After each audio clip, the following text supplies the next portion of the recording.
घर में खुशहाली देखनी है तो बच्चों में संस्कार लाने होंगे। यह प्रवचन पंडित ब्रजेश पाठक रामायणी ने श्री राम कथा के दौरान कहे।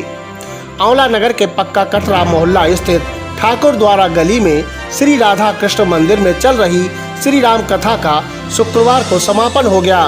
समापन के अवसर पर पंडित ब्रजेश पाठक रामायणी ने कहा, घर के बच्चों को यदि संस्कार दोगे तो परिवार में सदैव खुशहाली रहेगी।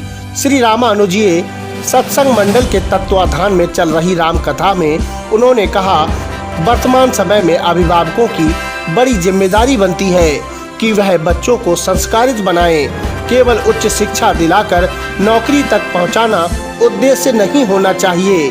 घरों में रामचरितमानस के पात्रों की भांति ही परिवार हो, तभी सुखी परिवार की कल्पना की जा सकती है। निरंतर प्रयास किए जाते हैं, उसका प्रभाव भी पड़ता है, लेकिन रोग की अधिकता हो तो औषधि दी जाती है तो उसका प्रभाव कम दिखाई पड़ता है।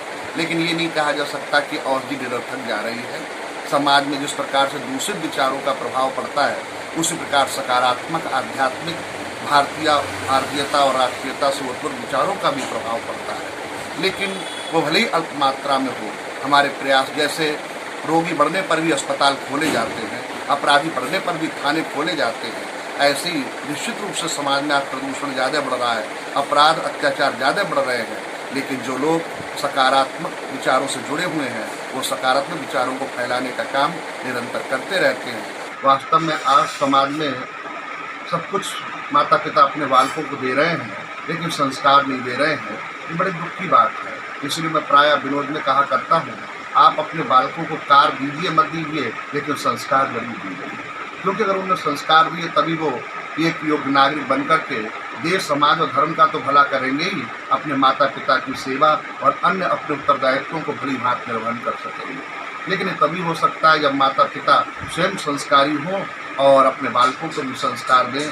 सौभाग्य से हिंदू जाति को गोस्वामी तुलसीदास जी महाराज ने रामचरितमानस जैसा ऐसा आदर्श ग्रंथ दिया है, जिसके माध्यम से भारतीय और हिंदू संस्कारों को पुष्ट किया जा सकता है। इससे बहुत से विद्वान हैं जो ये मानते हैं कि वाल्मीकि रामायण में लवकुश की गाथा को और सीता परित्याग को बाद में गुणाढ़ नाम के एक बौद्ध ने जोड़ा, और वो भी राम की प्रतिष्ठा का हनन करने के लिए। ऐसी कुछ लोगों की मान्यता है।